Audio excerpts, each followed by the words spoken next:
ආයිබෝන් දුවේ පුතේ අදත් අපි ගුරුගෙදර අධ්‍යාපනික වැඩසටහනට ඔබව ආදරයෙන් පිළිගන්නවා. අපි අද කතා කරන්න බලාපොරොත්තු වෙන්නේ 12 13 ශ්‍රේණිවලට අයත් සංස්කෘත නාට්‍ය කලාව පාඩමේ සිද්ධාන්ත මාලාවක් ගැන. ඉතින් අදත් සුපුරුදු විදිහට මාත් එක්ක මේ පාඩම ඔබ වෙත ගෙන එන්න එකතු වෙනවා කොළඹ අධ්‍යාපන කලාප කාර්යාලයේ නාට්‍ය හා රංග කලා විෂය ගුරු උපදේශක සෙනවිරත්න රොඩ්රිගෝ මහත්මයා. ඉතින් අපි අද කතා කරන පාඩම අර්ථ ප්‍රකෘති. ඒ ගැන චුට්ටක් අපිට හඳුන්වලා දෙන්නකෝ. ඔව් අර්ථ ප්‍රකෘති හෙවත් නාට්‍යාංග. ඔව්. දැන් මේ සංස්කෘත නාට්‍යයේ කතාවස්තුවේ විකාශනය වෙනකොට ඒ කතාව තුළ දකින්න පුළුවන් අංග 5ක් තියෙනවා කියලා භරත මුනිවරයා නාට්‍ය ශාස්ත්‍රයේ පොතේ කියලා තියෙනවා. ඒ කියන්නේ සංස්කෘත නාට්‍යයක විකාශනයේදී දැකිය හැකි අංග 5ක්. ඒ 5 තමයි අපි හඳුන්වන්නේ අර්ථ ප්‍රකෘති කියලා. එතකොට අර්ථ ප්‍රකෘතිය වලට අයිති වෙන්නේ බීජ, බින්දු, පතාකා, ප්‍රකරි, කාර්ය. දැන් අපි නැවතවර බලමු. දැන් බීජ කියලා කියන්නේ මොකද්ද? බින්දු නමින් හඳුන්වන්නේ මොන වගේ දෙයක්ද? එතකොට පතාකා කියලා කියන්නේ මොකද්ද? අන්න ඒ වගේ මේ පහ ගැන ශකුන්තලා නාට්‍යයෙන් සහ රත්නාවලී නාටිකාවෙන් උදාහරණ සහිතව විමසලා බලමු. දැන් ඕගොල්ලෝ මතක ඇති නාට්‍ය අවස්ථාව ගැන අපි පොත් දෙකෙන්ම කිව්වා. අන්න ඒ වගේ දැන් ගංගා මිස් සමග මම ඕගොල්ලන්ට කියලා දෙන්නම් මේ කොටස් පහ පිළිබඳව. එහෙමනම් අපි ඉස්සෙල්ලාම බලමු පළමුවෙනි එක. ඒ කියන්නේ බීජ. බීජ අවස්ථාව කියන්නේ මොකක්ද කියලා. බීජ අවස්ථාව කියලා නිර්වචනය කරලා තියෙන්නේ මෙන්න මෙහිමයි. නාට්‍ය අවසානයේ ප්‍රධාන ඵලය කරා යොමු වන හේතුව. නාට්‍ය අවසානයේ ප්‍රධාන ඵලය කරා යොමු වන හේතුව. ඒ කියන්නේ දැන් නාට්‍ය අවසානයේ යම්කිසි ඵලයක් ලැබෙනවනේ ප්‍රතිඵලයක්. එතකොට මේ නාට්‍ය අවසානයේ මල්පල ගැන්වෙන හේතුවට නාට්‍ය මුලදිම යම්කිසි හේතුවක් බලපානවා.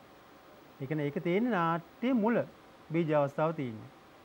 එතකොට බීජ අවස්ථාවෙන් කියන්නේ නාට්‍ය අවසානයේ අපි ලබා ගන්න ප්‍රතිඵලයේහි මූලික අවස්ථාව. ඒක තමයි බීජ අවස්ථාව කියලා කියන්නේ. එතකොට දැන් බලමු මේ ශකුන්තලා නාට්‍යයේ බීජ අවස්ථාව මොකක්ද කියලා. දැන් මෙහෙමනේ. ශකුන්තලා නාට්‍යයේ දුෂ්යන්ත රජුරෝ යනවා මෝදඩේමේ. රතාචාර්යයි අර එදා මං කිව්වා වගේ තව ගොඩාක් පිරිසක් යනවනේ දැන්. තපෝවනයේ කිට්ටුව මෝදඩේමේ යෙදෙනවා. දැන් මෙහෙම යනකොට මුවපොව්වේ දකින්නවා. දැකලා දුෂ්යන්ත රජුරෝ හීයක් අරගෙන දුන්නට තියලා දැන් විදින්න හදනවා. විදින්න හදනකොටම එක පාටම පෙනී සිටිනවා තපෝවනයේ ඉන්න තාපසවරු තිදෙනෙක්. ප්‍රධාන වශයෙන් වෛකානස කියන තාපසයයි තව දෙන්නෙකුයි. ඒගොල්ලෝ කියනවා දුෂ්යන්ත රජුරවන්ට කියනවා මේ මුවාට විදින්න එපා රජතුමනි. මේ කන්නව කියන කුලපතිතුමාගේ අසපුවට අයිති මුවෙක්. ඔබතුමා මේ වැඩේ කරන්න එපා කියලා. ඊට පස්සේ රජුරෝ අහනවා. ඒ කියපු දේ අහලා මුවාට විදින්නේ නැහැ. එතකොට අන්න වෛකානස කියන තාපසයා මෙන්න මෙහෙම කියනවා. ඔබගේ මෙම ක්‍රියාව පුරවංශයේ උපන් ඔබටම ගැලපේ. ඔබ වගේම ගුණ යහපත්කමින් යුතු මතු සක්විති රජකු වන්නා වූ පුත්‍රවණක් ඔබට ලැබේවා. මතු සක්විති රජකු වන්නා වූ පුත්‍රවණක් ඔබට ලැබේවා කියලා අර වෛකානස තාපසයා ආශිර්වාදයක් කරනවා. දැන් බලන්න මේ වෙනකොට ශකුන්තලා හම්බ වෙලත් නැහැ. පුත්‍රවණක් හම්බ වෙන්නේ කොහොමද?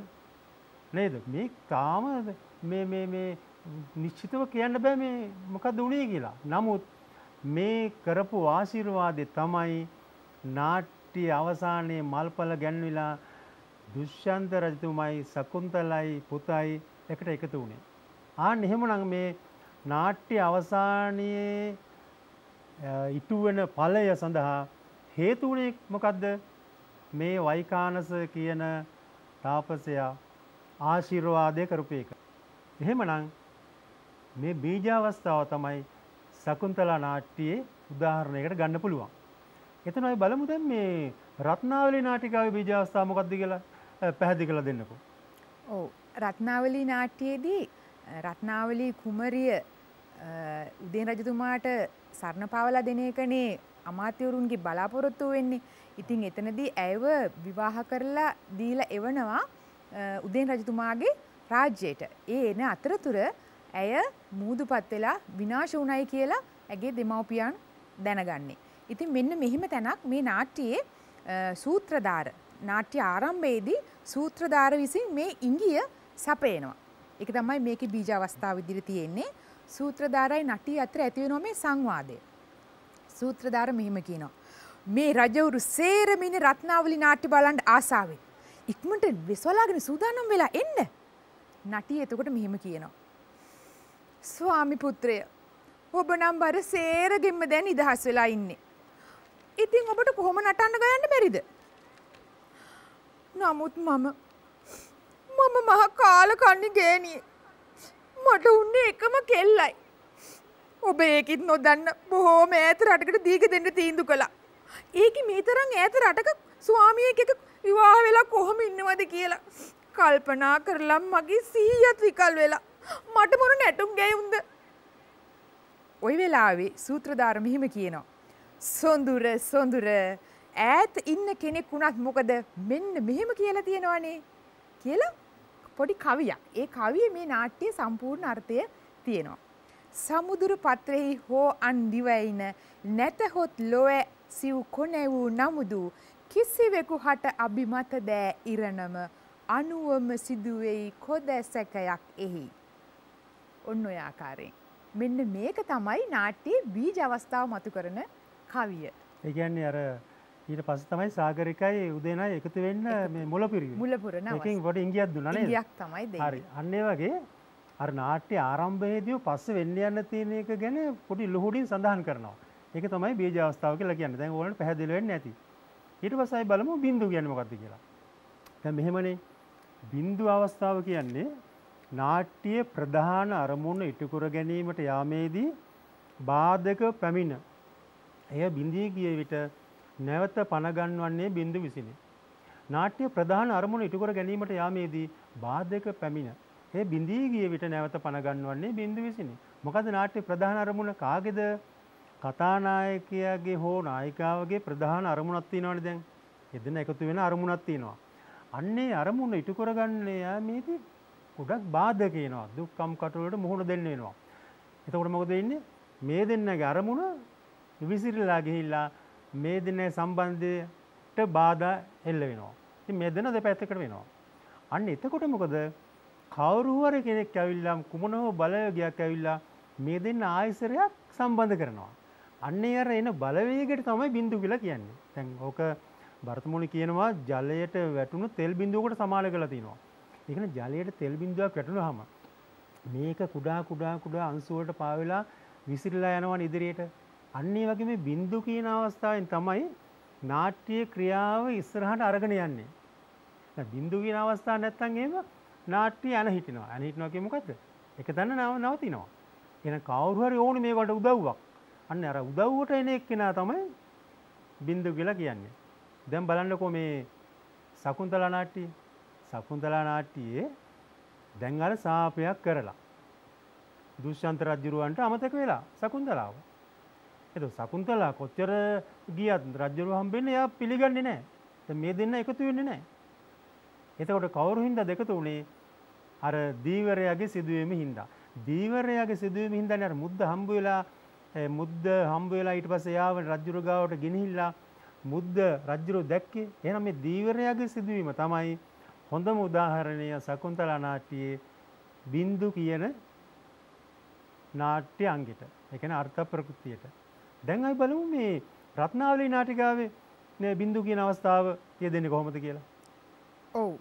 රත්නාවලී නාට්‍යයේ නාට්‍ය ආරම්භයේදීම බාධාවක් එනවා. ඒ මොකද්ද? රත්නාවලී කුමරිය විවාහ කරලා නැවක නග්ගලා මේ උදේන් රජතුමාගේ රාජ්‍යයට එවනවා මව්පියන් විසින්.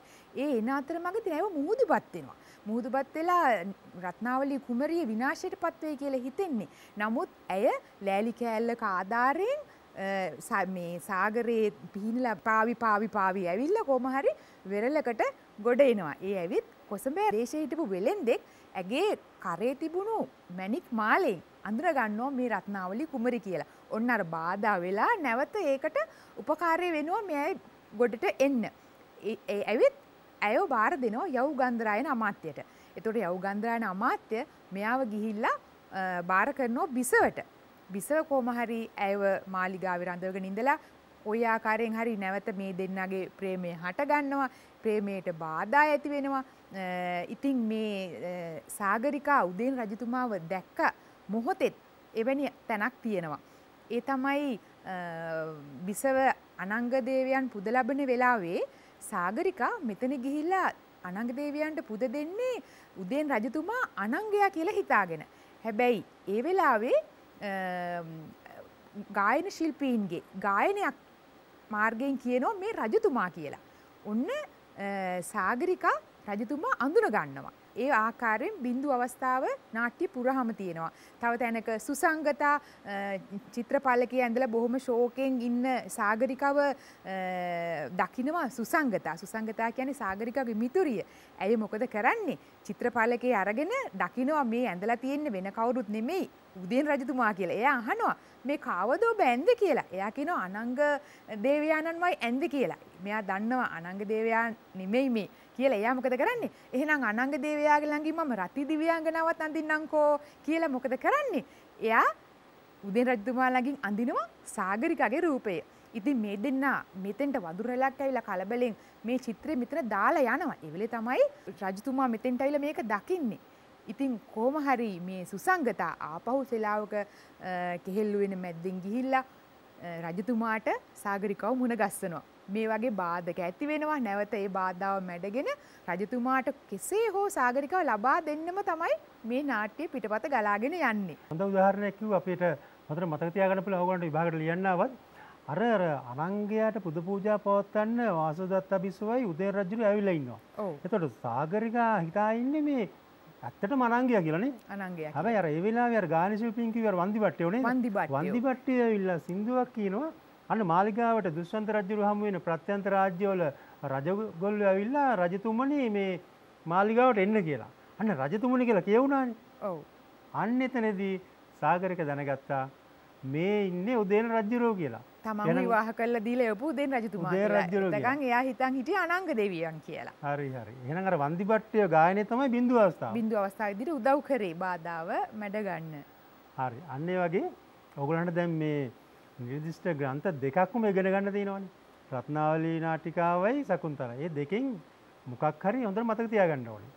දැන් අපි බලමු එහෙනම් මේ ඊළඟ අවස්ථාව මොකක්ද කියලා. මොකක්ද අවස්ථාව? පතාකා. බීජ බින්දු පතාකා. බලමු මොකක්ද කියලා.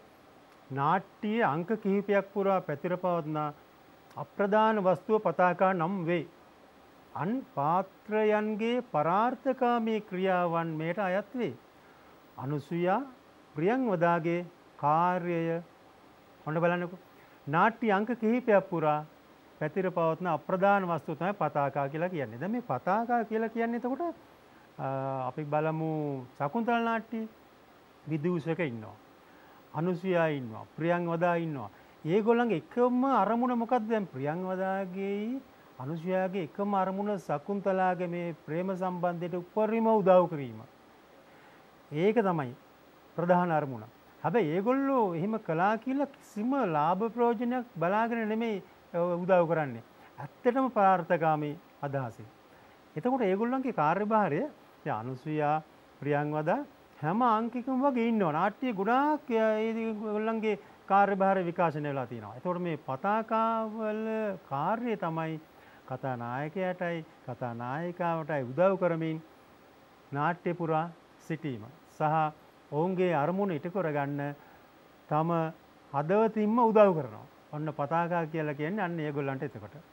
අපි බලමු දැන් මේ රත්නාවලී නාටිකය කොහොමද එතකොට? ඔව්. රත්නාවලී නාට්‍යයේත් උදේන් රජතුමාගේ සාගරිකාගේ ප්‍රේමය මල්පල දරන්නට උදව් කරන විශේෂ භූමිකාවන් දෙකක් ඉන්නවා. ඒ තමයි සුසංගතා සහ වසන්තක කියන චරිත දෙක. වසන්තක නිතරම රජතුමාගේ ළඟින් ඉඳගෙන රජතුමාගේ සිතූ පැතූ දේවල් ලබා දෙන්න ඒවට මාර්ගයේ සපයන උදව් කරන හවුල්කාරයා තමයි වසන්තක කියලා කියන්නේ. රජතුමාගේ හොඳම මිත්‍රයා. ඉතින් වසන්තකට ඕනේ රජතුමාට සාගරිකාව කෙසේ හෝ ලබා දීලා ඔහුව සතුටු කරන්න. ඒ වගේම සුසංගතා කියන්නේ සාගරිකාගේ ළඟින්ම ඉන්න මිතුරියක්. ඒ කියන්නේ අන්තපුරයේ සේවය කළ තවත් එක සේවිකාවක්. ඉතින් ඇයට තේරෙනවා සාගරිකාගේ හිතේ තියෙන මේ ප්‍රේමය නිසා ඇය ශෝකයෙන් ඉන්නවා. ඉතින් ඇයට ඕනේ තමන්ගේ මිතුරියට ආදරය කරන පෙම්වතාව ලබා දීලා ඇයව සතුටු කරන්න. ඉතින් මේ දෙන්න හැම මොහොතෙම උත්සාහ කරනවා. අර කෙසෙල් උයනේ චිත්‍රය දාලා ගිය වෙලාවෙත් ඊට පස්සේ කෙසේ හෝ ගිහින් උදේන රජතුමාට ඇයව මුණ ගස්සනවා. ඊට පස්සේ මේ දෙන්න එකතු වෙලා අර දෑසම්මන් වැල ළඟ තියෙන චිත්‍රශාලාව ළඟට ගිහිල්ලා සාගරිකව රජතුමාට මුණ ගස්වන්න උත්සාහ කරනවා. ඊට පස්සේ ඒ වගේම ඉන්ද්‍රජාලකයා කියන චරිතය, ඒ චරිතයත් එන්නේ මේ දෙන්නාගේ ප්‍රේමය මුදුන්පත් කරවන්න විශේෂ සහායක් ලබා දෙන්න. ඒ නිසානේ අන්තපුරයේ බැඳ දාලා හිටපු සාගරිකව රජතුමාට දකින්න ලැබෙන්නේ. ඉතින් මෙවැනි චරිත කිහිපයක් මේ නාට්‍ය පුරාවටම මේ කතා නායක නායිකාදීන්ගේ අපේක්ෂාවන් මුදුන් පමුණවන්න ඒකට දායකත්වයේ සපයමින් නාට්‍ය ගලාගෙන යනවා. අර ප්‍රධාන චරිතවල අරමුණ ඉටු කරන්න දායක වෙන අනෙකුත් චරිත නේද? චරිත. ඒවා තමයි පතාකා කියලා කියන්නේ. දැන් තේරුණානේ. දැන් අපි බලමු මේ ප්‍රකරී කියන්නේ මොකක්ද කියලා. හැබැයි පතාකයි ප්‍රකරී ටිකක් සමානයි. වෙනස තියෙන්නේ ප්‍රකරී අර නාට්‍ය හැමතැනම ඉන්නේ නැහැ. බොහෝ විට එක් සිද්ධියකට පමණක් සීමා වෙනවා. ප්‍රකරී කියන චරිතය අර නාට්‍ය මුල ඉඳලාම ඉන්නේ නැහැ. ඒගොල්ලෝ ඉන්නේ ඒක අවස්ථාවකදී හෝ දෙකකදී පමණයි. දැන් බලන්න මේ සකුන්තලා නාට්‍යය. සකුන්තලා නාට්‍යයේ එක අවස්ථාවක විතරක් නෑ දීවරයාගේ සිදුවීම තියෙන්නේ. එක අවස්ථාවක විතරයි දීවරයා ඉන්නේ. එතකොට මේ දීවරයාගේ සිදුවීම නිසා ලොකු සහයෝගයක් ලැබෙනවා අර ප්‍රධාන අරමුණ ඉටු කරගන්න. ප්‍රධාන අරමුණ ඉටු කරලා අර කතානායකයාගේ සහ නායිකාවගේ හිත සතුටටපත් කරන්න මේ අවශේෂ අවස්ථාව ඉතාම ප්‍රයෝජනවත් වෙනවා. ඒ කියන්නේ දීවරයාගේ සිදුවීම තමයි ප්‍රකරී කියලා හඳුන්වන්න පුළුවන් සකුන්තලා නාට්‍යය. එතකොට අපි බලමු දැන් රත්නාවලී නාටිකාවෙත් එහෙම තියෙනවනේ. ඔව් රත්නාවලී නාට්‍යයේ තියෙන විශේෂ අවස්ථාව තමයි ඉන්ද්‍රජාලිකයාගේ පැමිණීම. 4 වෙනි අංකය. 4 වෙනි අංකයේදී තමයි සාගරිකව උදේන් රජතුමාගෙන් වෙන් කරලා අරගෙන ගිහිල්ලා වාසවදත්තා දේවියට හොඳටම කේන්ති යනවා. මේ දෙන්නගේ මේ ප්‍රේමය එයාගේ අතටම අහු වෙනවා. චිත්‍රශාලාව ළඟ මේ දෙන්න ප්‍රේමයෙන් ඉන්නවා. මේ අතරම අහු වෙන වාසවදත්තා මොකද කරන්නේ? සාගරිකාව ගිහිල්ලා අන්තපුරේ දන්වැලකින් බැඳලා දානවා. එතකොට කොහොම හරි දැන් මේ දන්වැලකින් බැඳලා දාලා හිර කරගෙන ඉන්න සාගරිකාව උදේනට මුණ ගස්සන්න ඕනේ. ඒකට තමයි මේ ඉන්ද්‍රජාලිකයාගේ චරිතය ගේන්නේ. ඒ ගෙනල්ලා ඉන්ද්‍රජාලිකයෙක් ඇවිල්ලා මාලිගාවේ ඉන්ද්‍රජාල මවනවා. ඉතින් බිසවුන් වහන්සේ හරි කැමති ඉන්ද්‍රජාල බලන්න. රජතුමා කියනවා සේවකයාට ගිහින් බිසවුන් වහන්සේව කැඳවාගෙන ඉන්න මේ ඉන්ද්‍රජාල බලන්න කියලා. ඉතින් ඉන්ද්‍රජාල බලන මොහොතේ ගිනි ජාලාවල් හට ගන්නවා, විවිධාකාර දේවල් පෙන්නනවා. ඒ මොහොතේ එකපාරටම කෑ ගැහිලා කහනවා අන්තපුරේ පැත්තෙන්. අන්තපුරේ ගිනි ගන්නවා කියලා. බිසවුන් වහන්සේ කෑ ගහනවා. උදේන් රජතුමාටමයි කෑ ගහලා කියන්නේ අනේ බේරගන්න ස්වාමි පුත්‍රය ගිහින් බේරගන්න. අර දන්වැලකින් බැඳලා දාලා ඉන්න සාගරිකව බේරගන්න. අනේ පිලිස්සලා මැරෙයි. මෙන්න මේ ආකාරයෙන් විලාප තියලා සාගරිකව බේරගන්න කියලා වාසවදත්තාගේ කටින්ම කියනවා උදේනට. ඔන්න ඕක තමයි ඒ ඉන්ද්‍රජාලිකයාගේ චරිතය තමයි මේ ප්‍රකරී අවස්ථාව විදියට මේ නාට්‍යයේ දක්වන්න පුළුවන්. එතකොට මේ ඉන්ද්‍රජාලිකයන් ඒ අවස්ථාව විතරනේ නේද? එතන විතරයි ඉන්ද්‍රජාලිකයා ඉන්නේ. අන්න ඒ වගේ තමයි බොහෝ විට එක් සිද්ධියකට පමණ සීමා වේ කියලා වෙලිලා තින්නේ. ඒකයි ප්‍රකරී කියන චරිතය එන්නේ ඒ වගේ ඊටාම සීමා සහිත වේලාවකදී තමයි. එහෙනම් ඒක තේරුණා නේද? අපි බලමු කාර්යය කියන එක. දැන් අපි බීජ බින්දු පතාකා ප්‍රකරී ඉගෙන ගත්තා. දැන් කාර්යය කියන්නේ මොකද්ද? නේත්‍රුගේ අරමුණ ඉටු කර ගැනීම පිණිස දරනු ලබන සියලු ක්‍රියාවන් ප්‍රයත්නයන් කාර්යය නම් වේ. නේත්‍රුකේ කවුද? මේ කතානායකයා. කතානායකයාගේ සහ කතානායිකාවගේ අරමුණ ඉටු කරගන්න මුල ඉඳලම සෑහෙන උත්සාහයක් ගන්න ඕනේ. ඒ කියන්නේ දැඩි උත්සාහයක යෙදෙනවා. කතා නායකයයි කතා නායිකාවට අමතරව ඒගොල්ලන්ට උදව් කරන අනිකුත් චරිත තියෙනවනේ. දැන් ප්‍රියංවදා ඉන්නවා, අනුෂ්‍යා ඉන්නවා, විදූෂක ඉන්නවා. මේ සියලුම දෙනා මේ කාර්යය සාර්ථක කර ගැනීමට තමයි උදව් කරන්නේ. අන්නේ සියලුම ක්‍රියාවන් වලට තමයි කාර්යය කියලා මේ සිද්ධාන්ත පොත්වල පැහැදිලි කරලා තියෙන්නේ. වෙනත් විදිහට කියනවා නම් නාට්‍යයේ මුල සිට අවසානයේ දක්වා සමස්ත ක්‍රියාවලිය කාර්යය කියලා හඳුන ගන්න පුළුවන්. එතකොට දැන් රත්නාවලී නාටිකාවත් එහෙමනේ. ඒක මුලින් ඉඳලා සිදුවීම් ටිකක් තියෙනවනේ. මොකක්ද ඒක? ඒ රත්නාවලී කුමාරිව සිංහල දේශයේ ඉඳලා කැඳවාගෙන එන එක, ඊට පස්සේ ඇයව උදේන් රජතුමා දකින්න පුළුවන් තැනක රඳවන එක ඇවිල්ලා, එතකොට අන්තපුරයට උදේන් රජතුමා නිතර එනවා. එතකොට සාගරිකාව අනිවාර්යෙන් ඇහැ ගැටෙන බව යෞගන්ධරායන දැනගන්නවා. ඒක තමයි ගෙනල්ලා එතන සේවිකාවක් විදිහට බඳව ගන්න කියලා දේවියට බාර දෙන්නේ. ඊට පස්සේ එයා කොහොම හරි උදේන් රජතුමාව දකිනවා. උදේන් රජතුමාත් ඇයව දකිනවා. දෙදෙනා ප්‍රේමයෙන් වෙලෙනවා. බාධාවන් පැමිණිලා චරිත ඒගොල්ලන්ට උදව් කරනවා. සමහරු ඒකට විරුද්ධ වෙනවා. කොහොම හරි නාට්‍ය අවසානයේ වෙනකොට සාගරිකා රත්නාවලී කුමරිය කියලා අඳුනගත්තු වාසවදත්තා බිසව මොකද කරන්නේ? ඇයගේ සුරතින්ම ගිහිල්ලා නැගණියව රජතුමාට පාවා දෙනවා. ස්වාමි පුත්‍රය මගේ නැගණිය බාර ගන්න කියලා ඇයව බාර දෙනවා. ඉතින් ඒක තමයි නාට්‍යයේ කතා නායක නායිකාදීන්ගේ අරමුණ ඉෂ්ට කර ගැනීම සංස්කෘත නාට්‍යවල ලක්ෂණයක්. ශෝකජනක නාට්‍ය නෙමෙයි මේක අපි කියනවා සුඛාන්ත කියලා. සමහර නාට්‍ය ඉවර වෙන්නේ ශෝකයකින්. සමහර නාට්‍ය ඉවර වෙන්නේ සතුටකින්. එතකොට මේ නාට්‍ය වර්ගය අපි කියනවා සුඛාන්ත කියලා. එහෙනම් කතා නායකයා සහ නායිකාවගේ අරමුණ සඵල වෙලා සතුටින් අවසන් වීම. ඉතින් මේ සියලු ක්‍රියාවන් නාට්‍ය මුල ඉඳන් අගටම යන සියලුම කාර්යයන් අවසාන වෙන්නේ මේ ඉෂ්ට සිද්ධාර්ථයේ සිද්ධ කරන්නමයි තමයි. ඔව් අපි කියනවා මේවට ඉෂ්ටාර්ථ සිද්ධි නාට්‍ය කියලා. ඉෂ්ටාර්ථ භංග නෙමෙයි. ඉෂ්ටාර්ථ භංග කිව්වොත් ශෝකජනක. ඉෂ්ටාර්ථ සිද්ධි කියන්නේ අපේ හිතන අරමුණ සඵල වෙනවා.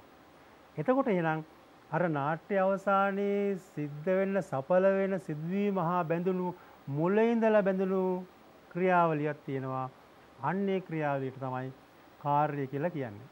එහෙනම් දැන් ඔබ ඉගෙන ගත්තා නාට්‍ය අංග. ඒවත් අර්ථ ප්‍රකෘති කියන්නේ මොකක්ද කියලා. බීජ බින්දු පතාකා ප්‍රකරී කාර්ය. හොඳයි.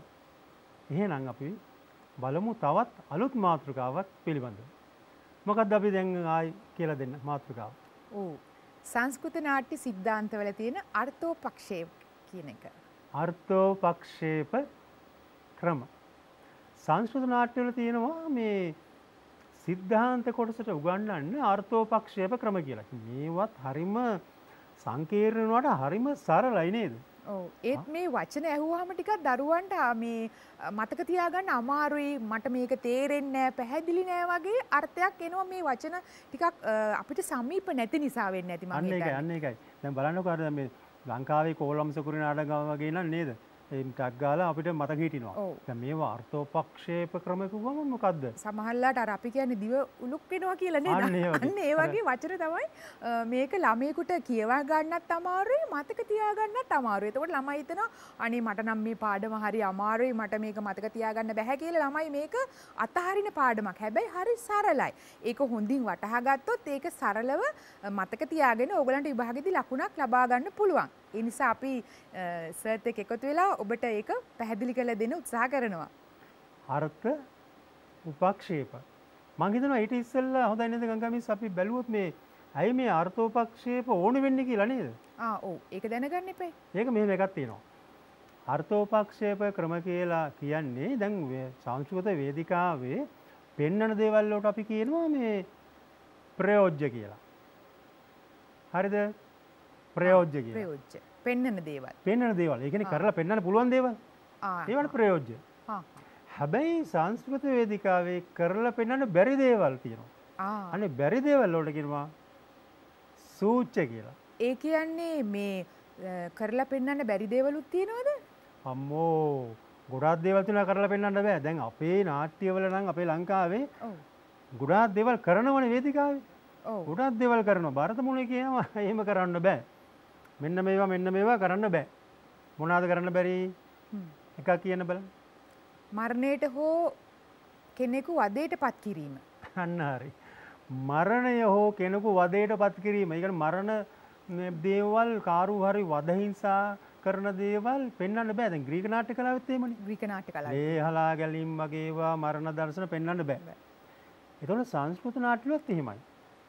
ඊළඟට තියෙනවා අම්මෝ දැන් බලන්න සිපවලඳ ගැනීම වගේ නිකන් කාමුක දර්ශන. ඒවා පෙන්වන්නත් බෑ.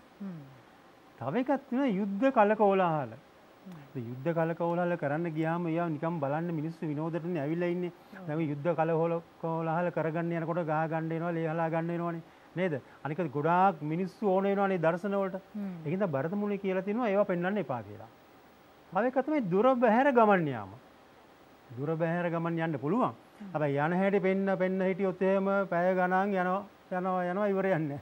ඒකින්ද දුර බැහැර ගමන් යනවා වගේ ඒවා පෙන්වන්න එපා ප්‍රායෝගිකව කෙටියෙන් පෙන්වන්න කියලා තියෙනවා. තව එකක් තමයි ආහාර ගැනීම. දැන් වේදිකාවේ ආහාර ගන්න බෑ. අපේ නාට්‍යවල මම දැකලා තියෙනවා මේ රාජ්‍ය නාට්‍යවල නාට්‍ය බලනකොට මම යනවනේ බලන්න. ගොඩක් ආහාර ඒ කියන්නේ ආනමාලු කනවා, දෙලුම් කනවා, ඇපල් කනවා. නාට්‍ය ඇතුලේ. නාට්‍ය ඇතුලේ. මේ ඇත්තටම කනවා. කේක් ගෙඩියක් ගෑනලා මේ උපන්දිනයකට ඒ ඔන්න මේ ප්‍රධාන නළුවයි නිලියයි එයාගේ උපන්දිනයකට කේක් ගෙඩියක් ගෑනලා ඒගොල්ලෝ අතර පොඩි බහින් බස්සීමක් එනවා. ඊට පස්සේ කේක් ගෙඩියෙන් ගහනවා මේ ගානවා නිකන් හරි නැත්ත කේක් එකක්. ඒ අපේ රටේ. ඔව් එතකොට ප්‍රේක්ෂකයාට ඒක දැක්කහම නිකන් අන්න ඒකයි. ඒක අමාරු නේද? ඒක මම හිතේ කොහොම හරි සංස්කෘත නාට්‍යවල කියලා තියෙනවා ආහාර ගන්න එක පෙන්වන්න එපා. මොකද ඒවා නාට්‍යමය ගුණයෙන් විහිණයි. නාට්‍යමය ගුණයක් නෑ ඒවයි. තව එකක් තමයි සාප කිරීම. සාප කරන එකත් හොඳ වැඩක් නෙමෙයිනේ. අන්න ඒ වගේ දැන් කාගේ හරි හිතෙර දෙන එකන්නේ. ඒකින්ද සාප කරන එක වගේ දේවල් කරන්න එපා කියලා තියෙනවා. එතකොට දැන් තව එකක් තමයි මොකද්ද? ස්නානය. ස්නානය. ඒ කියන්නේ නාන්න එපා කියලා. නාන දර්ශන. එතකොට නාන දර්ශන පෙන්වන්න ගියාම මේ අමාරුයිනේ. වතුරක් කරගන්න ඕනේ, ඇඳුම් ලිහිල් කරන්න ඕනේ. දැන් බලන්නකෝ භරත මුනිව ලස්සනට කියලා තියෙන වස්ත්‍ර ලිහිල් කිරීම. වස්ත්‍ර අඳින ඒවා. ඒවා වේදිකාවේ කරන්න එපා කියලා තියෙනවා. එතකොට තව දරු උපත් ආදී ජුගුප්සා ජනක දර්ශන. දැන් වේදිකාව මේ අමුතු තැනක්නේ. වේදිකාවේ සීමාවක් නැහැ කියලා සමහරව කියනවානේ ඕන දෙයක් නිර්මාණශීල පෙන්වන්න පුළුවන් කියලා. හැබැයි මේ දරු උපත් වගේ ඒවා ජුගුප්සා ජනක විදිහට පෙන්වන්න එපා. ඒවා නාට්‍යමය විදිහට නම් අද පෙන්වුවට කම නැහැ. නමුත් ඒ කාලේ කියලා තියෙනවා පෙන්වන්නම එපා කියලා. තව එකක් තමයි විශාල ජන සමූහයක් අවශ්‍ය දර්ශන. විශාල ජන සමූහයක් ඕනේ යුද්ධයකට. රැස්වීමකට. අන්න ඒ වගේ. මොකද මේ සංස්කෘත වේදිකාව කුඩා වේදිකාවක්. ඒ කුඩා වේදිකාවේ එකපාර ඉන්න පුළුවන් 4-5 දෙනෙකුට විතරයි. මේක මේ 4-5 දෙනෙක් ඉන්න තියෙන ඉඩ කඩේ ගොඩාක් දෙනෙක් ඕක පුරවගත්තොත් මේක නාට්‍යමය ගුණයක් නැති වෙනවා. ඒකින්ද වෙන්නේ නැති ඔන්න ඔය වගේ භරත මුනි නීති ටිකක් දාලා තිනවා සංස්කෘත වේදිකාවේ නොපෙන්විය යුතු දේවල් කියලා. දැන් ඉතින් මොකද කරන්නේ? දැන් මේවා පෙන්වන්න නැති වුණාට මිනිස්සු දැනගන්න ඕනේ. දැන් ඔන්න බලන්න ගංගාමිස් අපි කියමුකෝ රජ්ජුරුවෝ මාලිගාවේ ඇතුළේදී සේවිකාවක් සිපවලඳ ගන්නවා. හරිද? ඔව්. ඒක වේදිකාවේ පෙන්වන්න බෑනේ. ඔව්. එතකොට කොහොමද ඒක අපි වේදිකාවට දැනගන්නේ? අන්න හරි. රජතුමා ඒ වගේ වැඩක් කියලා මිනිස්සු දැනගන්නේ කොහොමද? ඔව්. එහෙනම් රජතුමා ඒ වගේ දෙයක් කළා කියලා කාරුවර ඇවිල්ලා කියන්න පුළුවන්. එහෙමයි. නැත්තම් ගීතයකින්. ගීතයකින්. ඒ වගේ දේවල් වලට තමයි අපි කියන්නේ අර්ථෝපක්ෂේප ක්‍රම ඕනි කියලා. හරි හරි. දැන් මේ වේදිකාවේ කරලා පෙන්වන්න බැරි වුණාට ඒවා මිනිස්සු දැනගන්න ඕනේ. එහෙනම් වේදිකාවේ කරලා පෙන්වන්න බැරි දේවල් ප්‍රේක්ෂකයාට අඟවන උපක්‍රම වලට කියනවා අර්ථෝපක්ෂේප ක්‍රම කියලා. අර්ථෝපක්ෂේප ක්‍රම කියලා කියනවා. දැන් බලමු අර්ථ කියන්නේ මොකද්ද? උපක්ෂේප කියන්නේ මොකද්ද කියලා. කියන්න බලන්න. අර්ථ කියන්නේ මොකද්ද? කරුණු. අර්ථ කියන්නේ කරුණු අන්න හරි. උපක්ෂේප කියන්නේ ඉදිරිපත් කිරීම. අන්න හරි. වේදිකාවේ කරලා පෙන්වන්න බැරි කරුණු ඉදිරිපත් කිරීමට අපි කියනවා අර්ථෝපක්ෂේප ක්‍රම කියලා. දැන් ඉතින් ඊළඟ ප්‍රශ්නේ මේකයි. අර්ථෝපක්ෂේප ක්‍රම නම් කරන්න කියන්නකො බලන්න උත්තරේ. ප්‍රවේශක, විස්කම්භක, අංකමුක, අංකාවතාර, චූලිකා. අන්න හරි. හරියට හරි. හරිද? හරි හරි. ප්‍රවේශක, විස්කම්භක, අංකමුක, අංකාවතාර, චූලිකා. ඔන්න දැන් නම් කළා. දැන් ඒ ලකුණු ටික හම්බ වුණා ළමයාට ලකුණු 5යි. ඔන්න අපි දැන් ඊට පස්සේ කියනවා මේ විභාගෙට උනොත් 5ක් නම් කරලා 2ක් හරි 3ක් හරි උදාහරණ සහිතව පැහැදිලි කරන්න කියලා. අන්න ඒකට දැන් අපි සූදානම් වෙන්නේ. දැන් එහෙනම් අපි බලමු ප්‍රවේශක කියන්නේ මොකක්ද කියලා. ප්‍රවේශක කියන අර්ථෝපක්ෂේප ක්‍රමයේ තියෙන ලක්ෂණ දෙකක් ඔබතුමී කියන්න බලන්න. අංකයක් ආරම්භයේ.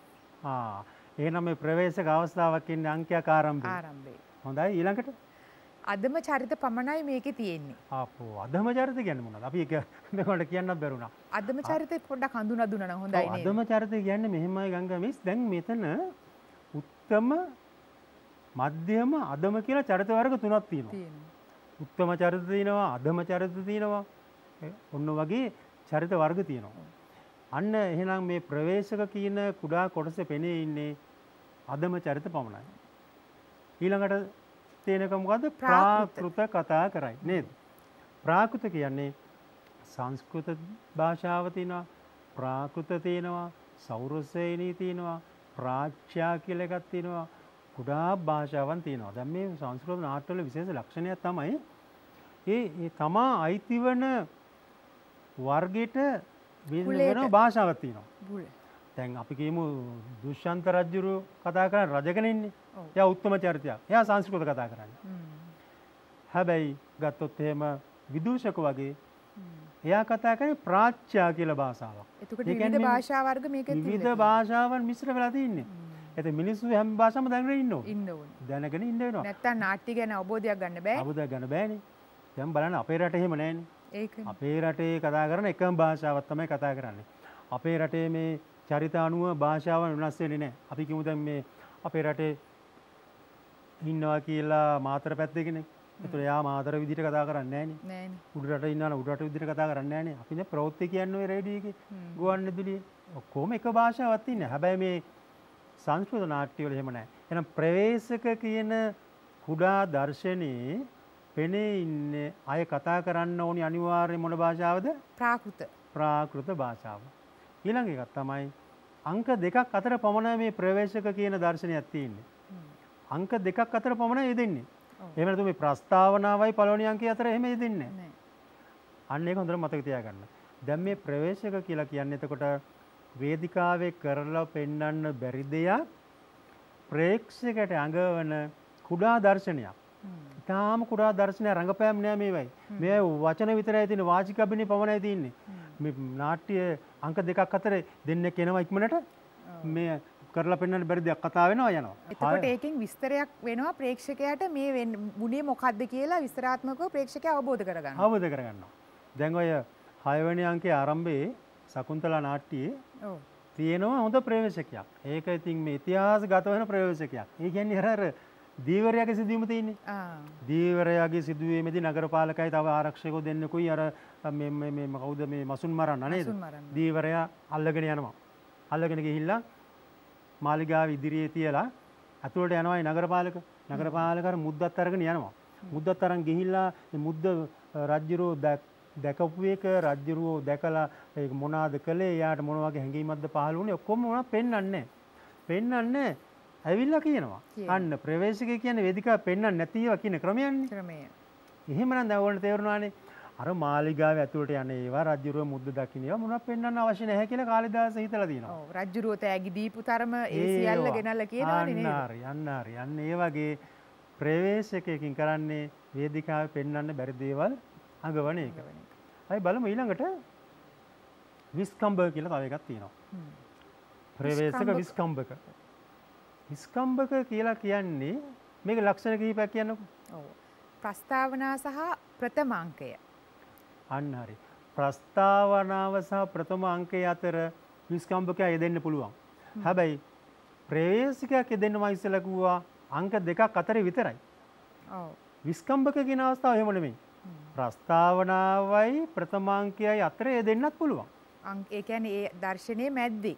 ඒ දර්ශනයේ අංකය මැද්දේ තියෙනවා. ඒ ප්‍රස්තාවනාව කියන නාට්‍ය ආරම්භ කිරීමට පෙර තියෙන දර්ශනයනේ. පෙර දර්ශනයනේ. ඔව්.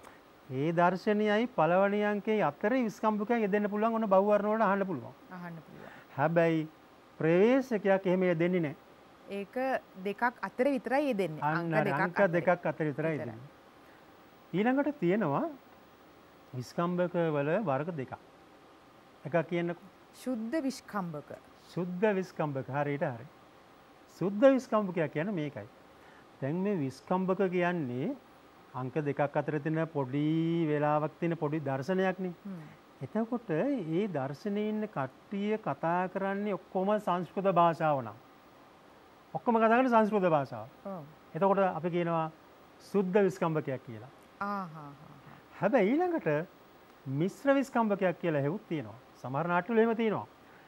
එතකොට අර පොඩි දර්ශනයේ සංස්කෘත කතා කරන චරිතයක් එක්ක ප්‍රාකෘත, ප්‍රාච්‍ය, ශෞරසේනි වගේ තව භාෂාවන් කතා කරන කෙනෙක් අනිවාර්යෙන් ඉන්න ඕන. සංස්කෘත කතා කරන කෙනෙකුත් ඉන්නවා. ප්‍රාකෘත කතා කරන කෙනෙකුත් ඉන්නවා. අන්න ඒකට අපි කියනවා මොනවද? මිශ්‍ර විස්කම්භක කියලා. ඉතින් ඕවා ඕනේ තරම් මේ උදාහරණ තියෙනවා මේ අපේ නාට්‍ය කෘතිවල. ඒතර ශකුන්තලා නාට්‍යයේ 4 වෙනි අංකයේ ඒ වගේ විස්කම්භකයක් තියෙනවා. ඒ වගේ මිශ්‍ර විස්කම්භකයක් තියෙනවා. දැන් අපි බලමු මේ මිශ්‍ර විස්කම්භකයක් යෙදෙන තැනක් බලමු. දැන් මේ බලන්න ඕගොල්ලන්ට නිර්දිෂ්ට කරලා තියෙන්නේ ශකුන්තලා නාට්‍ය කාගේ පරිවර්තනයක්ද? ඩී.ඊ. හෙට්ටිආරච්චි කියන මහත්මයයි පියදාස නිස්සංක කියන විද්වතයි පරිවර්තනය කරපු පිටපත. ඒකේ ඔයගොල්ලෝ බලන්න මේ 55 වෙනි පිටුව පෙළ ගන්න පුළුවන්. 55 වෙනි පිටුවේ තියෙනවා මේ විස්කම්භකයක්. එතන තියෙනවා ප්‍රියං වදා මෙන්න එහෙම දෙවසක් කියනවා. අපි මේ කියන්නකෝ අනේ ඔබතුමිය හරි ලස්සනට කියනවා රඟපානවා ඒකින්ද ළමයි ආස වෙයි. මෙන්න මෙතන තියෙන මේ තියෙන්නේ. ප්‍රියං වදා මෙන්න මෙහෙම කියනවා දෙවසක් ඔන්න අහගන්න. අනුසුයා අර බලන්නකො ටිකක්. අපේ මිතුරිය වම් මත කම්මුලට තියාගෙන ඉන්න හැටි හරියට පින්තූරයක් ඇඳලා වගේ. ස්වාමියා ගැන හිත හිතා ඉන්න ඇයට තමා ගැනවත් කල්පනාවක් නැහැ. ඉතින් අමුත්තන් ගැන හිතාවිද? ඊළඟට අනුසුයා කියන එකත් කියන්නකෝ. ඔව්. ප්‍රියංවදා මේ සිද්ධිය අපි දෙන්නයි කටින් පිට යන්න බෑ. ස්වභාවයෙන්ම දුර්වල ඇව අපි ආරක්ෂා කරන්න ඕනේ. ආයි ප්‍රියං වදා කියනවා සමන් වලට උණු වතුර ඉන්නේ කවුද? සමන් වලට උණු වතුර ඉන්නේ කවුද? වරහන් ඇතුළේ තියෙනවා නික්මියති කියලා. ඊට පල්ලෙයන් තියෙනවා විස්කම්භකේ නෙමෙයි කියලා. දැන් මේ විස්කම්භකේ කියන්නේ මොකද්ද මං කිමට ආයි කියන්නම්. මොකද්ද වේදිකාවේ කරලා පෙන්වන්න බැරි දේවල් අඟවන උපක්‍රමනේ. දැන් මෙතන මොකද්ද වේදිකාවේ පෙන්වන්න බැරි දේ? ශකුන්තලා චිත්‍රයක් වගේ බලාගත්තේ අත බලා ඉන්නවලු. මොන අතද කම්මුල තියන්නේ? වම් මත. මේක තියෙනව නේද? අපේ මිතුරේ වම් මත කම්මුල තියාගෙන ඉන්න හැටි. ඒ කියන්නේ මේ දුකෙන්. ඇයි මේ දුෂ්යන්ත ගැන හිතේ ඉන්නේ? ඒකයි. දැන් බලන්න ඒක පෙන්වන්න දෙයක් නැහැ නේද මේ කල්පනා කරගෙන ඉන්නේ වනේද? ඒක අර මිත්‍රියෝ දෙන්නකින් කිව්වා. ආන්න එහෙනම් මට කියන්න ඕනේ කැම තිබුණේ මිශ්‍ර විස්කම්භකයක් ඉදිලා තියෙනවා 4 වෙනි අංකය කියන එක ඕගොල්ලන්ට උදාහරණයකට ඒක ලියන්න පුළුවන්. දැන් එතකොට ආයි බලමු ඊළඟට විස්කම්භක. තව අවස්ථාවක් තියෙනවා. ඕගොල්ලන්ට මේ ප්‍රවේශක විස්කම්භක ඊළඟට අංක මුඛ හා අංකාවතාර. අංක මුඛ හා අංකාවතාර කියන්නේ ওই සිද්ධි දෙකම එකට අපි ලියලා තියෙන්නේ. අංක මුඛ කියන්නේ එකක්, අංකාවතාර කියන්නේ එකක්.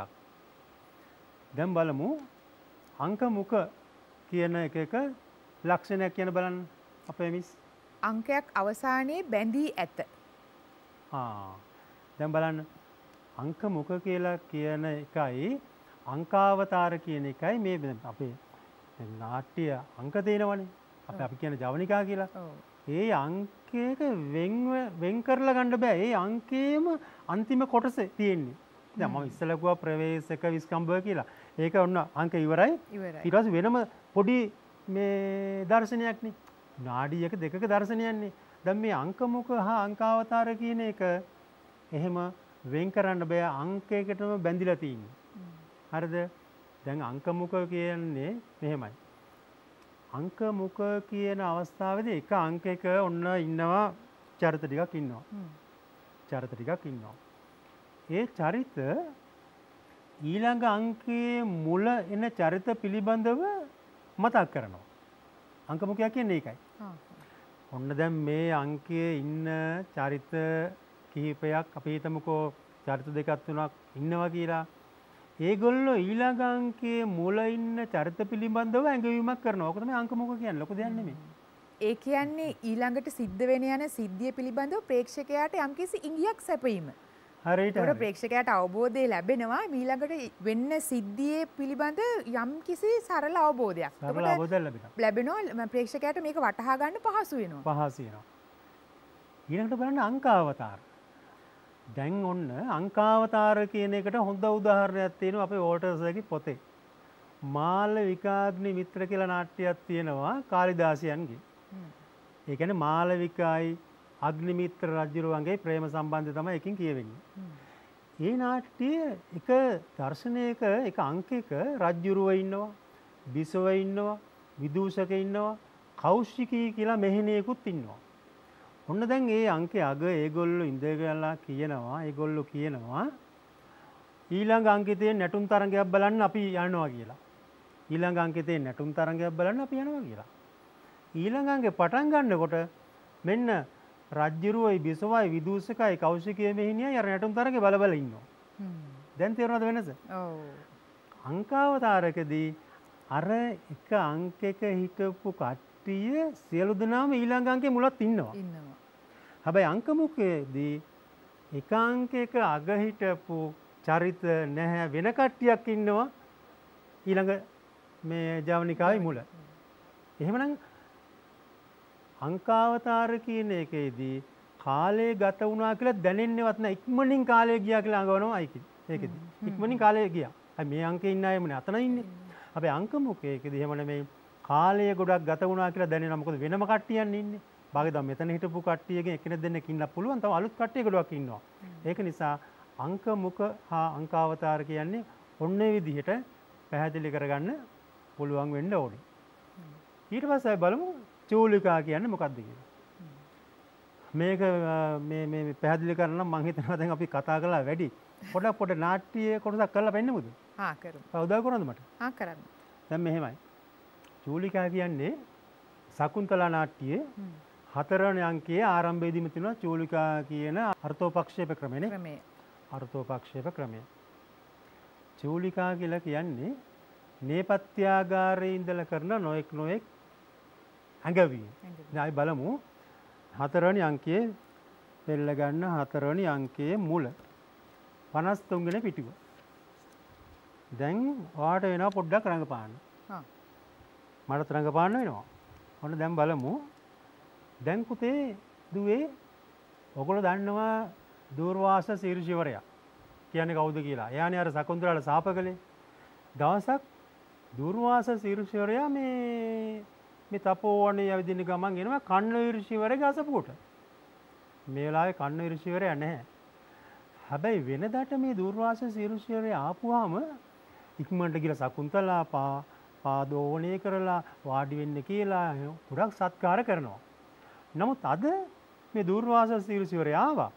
සකුන්තලා දන්නේත් නැහැ මේ ආවා කියලා. ඇයි සකුන්තලා ඉතින් දුෂ්යන්ත ගැන හිතා ඉන්නේ? එයාට වෙන වැඩක් නැහැ. එයා දුෂ්යන්ත ගැන හිත ඉන්නවා. අන්න ඒකින්ද මේ කාටද මේ කේන්ති යනවා කාටද මේ දූර්වාස ඍෂිවරයාට. එතකොට මේ කුටිය කිට්ටුව අනුසයයි ප්‍රියංවදයි මල් නෙලමින් ඉන්නවා. දැන් අපි බලමු දූර්වාස සෙන හැටි මල් නෙලන හැටි එයා ශාප කරන හැටි කොහොමද උනේ කියලා. දැන් එහෙනම් මම දූර්වාසස් හොඳේ. මම දූර්වාසස්. එතකොට ඔයා තමයි මේ අනුෂයයි ප්‍රියංගමදයි දෙන්නම රඟපාන්න එනවා. දෙන්නම රඟපාන්න එනවා. දැන් එතකොට මේ මෙන්න මෙහෙමයි. කො දැන් ඔයා මල් නෙලන්න මල් නෙලන්න. පටන් ගත්තා. ඕ මේ මමයි මිතුරිය විශේෂ අමුත් එක්ක වගේ ඊයේ කටහඬ. ඇයි කුටිය ළඟ සකුන්තලා ඉන්නව නේද? ඒ වුණාට එයාගේ හිතේ තියෙන වෙන දිහාවකනේ. මේ මල් නෙළුව ඇති. අපි ඉක්මනට යමු.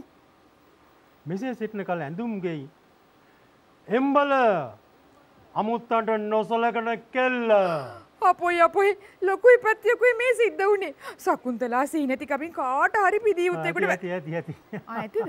රඟපාන්න ගියාම නවත්ත ගන්නත් බෑ. හැබැයි හොඳට කරනවා ඔයා. දැන් දැකනේ දිය පුතේ තේරුණා නේද? මේ ප්‍රියංගවදයි අනුසය දෙන්නකම චරිතත් කළා. දැන් චූලිකා කියන්නේ මොකක්ද කියලා මම දැන් කියන්නම්. තේරෙන්නේ නැති නේද? එතකොට මෙන්න මේකයි. චූලිකා කියලා කියන්නේ අර දුර්වාස ශිර්ෂිවරයා සාප කරනවනේ. මේ සාප කරන්නේ නේපත්‍යාගාරේ ඉඳලා. ඒ කියන්නේ නාට්‍ය පිටපතේ තියෙන්නේ කොහොමද නේපත්‍යාගාරට කියන්නේ? ඔව් ඒකට තවත් නම් තියෙනවද? ඇඳුම් ගෙයි කියලාත් කියනවා. ප්‍රසාදන ශාලාව කියලා කියනවා පොත්වල තියෙනවා.